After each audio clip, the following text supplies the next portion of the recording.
считаешь, что...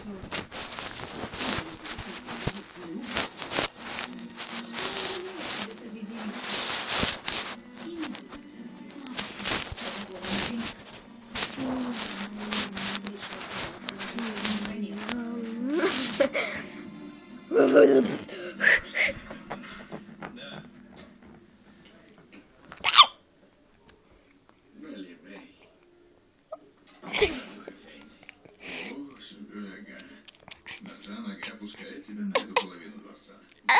Вы такое говорите. Он не может не пустить. Ему это не по статусу. Да кто он такой? Ладно, говори, ага. Что у тебя? Хюррем Султан надо срочно поговорить с ним. Что ж ты болтаешь? Проси госпожу. Нет, не здесь, Бей. Она вас ждет в мраморном павильоне.